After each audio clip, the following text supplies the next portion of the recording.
Strasbourg. Summer. 1518. No drums, no feast, no music, just one woman in the street trembling. And then she began to move. Like a Renaissanceian Curtis, she didn't stop. Not when her limbs began to lock, not even when the bones in her feet began to crack.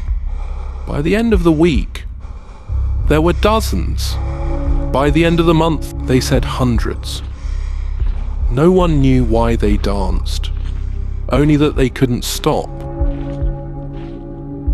They call it the dancing plague of 1518, one of the strangest, most inexplicable episodes in recorded history.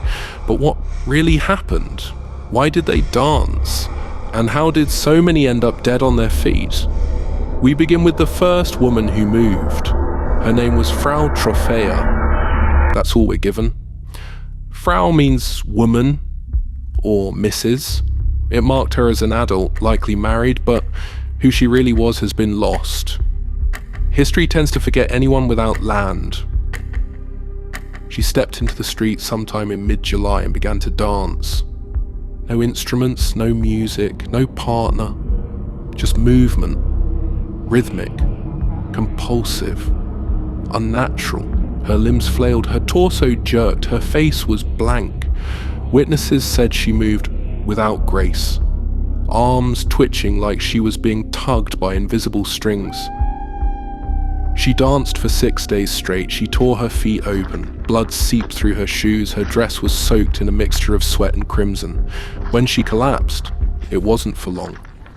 Within minutes, she was upright again. Face slack, arms lashing the air. This was not a Romero film. Savini had not conjured practical effects. The stains on the ground were of her. Some said her husband begged her to stop. Others said she laughed through tears, her mouth stretched wide and silent. What's certain is this: by the end of the week, others joined her.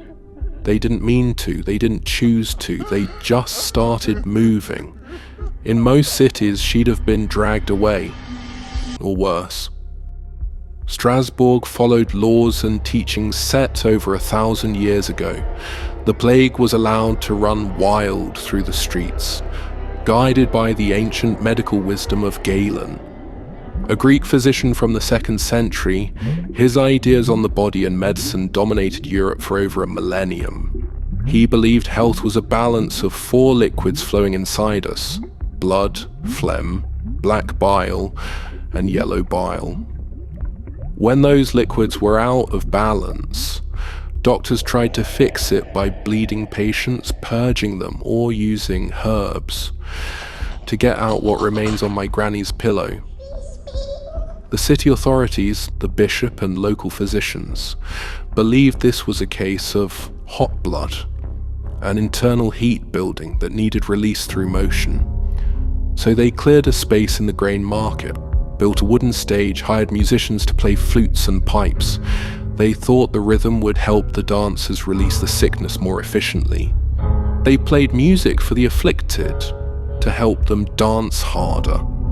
And within the waiting list dovetailed blue sky, circle back thinking, and word salad logic of bureaucracy. They declared it to have worked. More joined, then more. Eyewitnesses described chaos. People spinning, flailing, kicking, blood flying from their heels. Faces twisted in pain or ecstasy or both. The stench of rotten sweat grew unbearable. People collapsed mid-movement, twitching violently on the stone. Some never got up again. Estimates vary. Some chronicles say dozens died, others say hundreds. The Strasbourg Chronicle of 1530 records a wave of sudden deaths during the summer heat, attributed at the time to exhaustion, dehydration, and divine punishment. Paracelsus, the radical physician who visited Strasbourg in the following decade, wrote about the dancing mania, drawing on accounts from locals. He wrote of a woman whose feet became so inflamed that the skin peeled off in sheets, leaving bare tendon exposed to the air. Falling didn't always mean the dance was over. Limbs jerked and twitched in eerie rhythm, even as blood pooled beneath broken bodies. A woman collapsed face first onto the cobbles and shattered her jaw. When her family tried to restrain her, she bit her own tongue until it bled. There were reports of children joining in. Some say older victims, including a man over 70, danced until severe injury, dislocating hips and tearing fingers, and still struggled to keep moving. One of the most common modern explanations is ergotism, poisoning from a fungus that grows on damp rye. Ergot contains alkaloids similar to LSD. It causes hallucinations, spasms, convulsions, and in some cases, a burning sensation in the limbs known as St. Anthony's fire. The name comes from the Order of St. Anthony, a medieval brotherhood who cared for victims suffering this disease. Ergotism can also cause gangrene. Blood vessels constrict. Tissue dies, toes turn black, fingers rot off. Affected individuals might incorporate each other into their hallucinations, causing some degree of mirrored movements, creating some semblance of rhythm.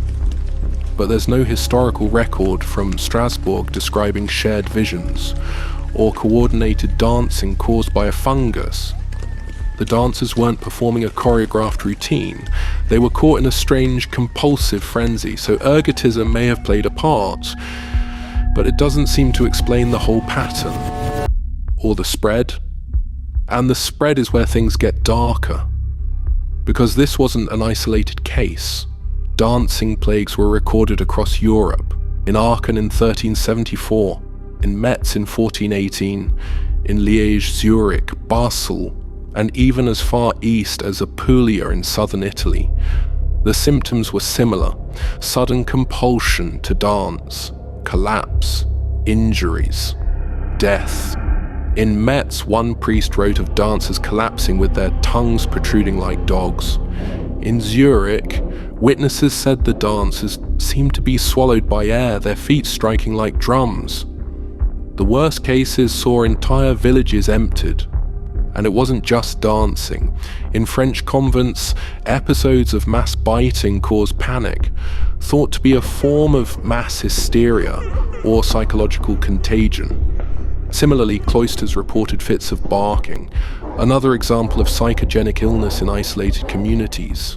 Centuries later in West Africa, entire schools were gripped by an outbreak of uncontrollable laughter lasting days. The body has many ways to speak, and sometimes it says the same thing in different languages. The most convincing modern explanation is mass psychogenic illness, what used to be called mass hysteria. The term mass hysteria has fallen out of favor, seen as outdated and unfairly stigmatizing, especially towards women. Today, experts use mass psychogenic illness to describe these events. It acknowledges that symptoms are real, even if the cause is psychological, and avoids the dismissive baggage of the old term. Psychological stress manifests physically and spreads. You see your neighbor collapse, then your cousin, then your child, and part of you follows. In Strasbourg, the conditions were perfect. Famine had ravaged the region the year before. The Rhine had flooded, disease had taken hold, thousands had died, and more were dying still. Faith was everywhere. Apocalyptic preachers warned of divine punishment. Visions of the Last Judgment hung in churches. Saints were depicted with blood running from their mouths, from their eyes, fire licking at their feet. I guess faith hasn't changed that much. By mid-August, the dancing still hadn't stopped. Now fearful, the city council reversed its strategy. The music was banned, the stage dismantled. The dancers, or what was left of them, were loaded into wagons and taken to the shrine of St. Vitus. St. Vitus was the patron saint of epileptics and those suffering from nervous disorders. His shrines dotted Europe, and his following was known for possession and release. At the shrine near Saverne, the afflicted were forced to walk, or carried if their legs had shattered.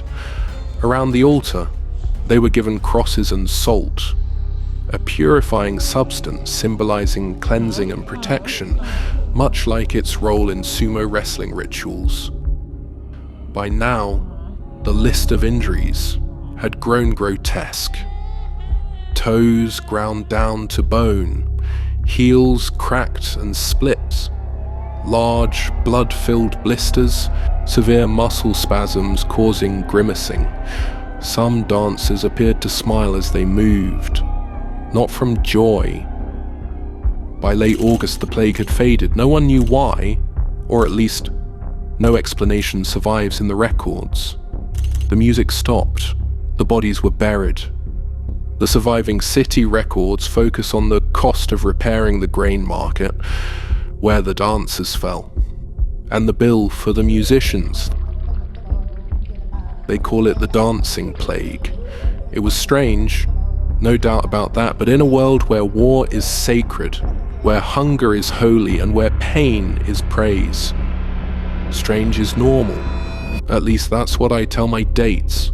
Next time, justice is summoned from beyond. Like, subscribe. Remember, the music fades, but the ground still hums.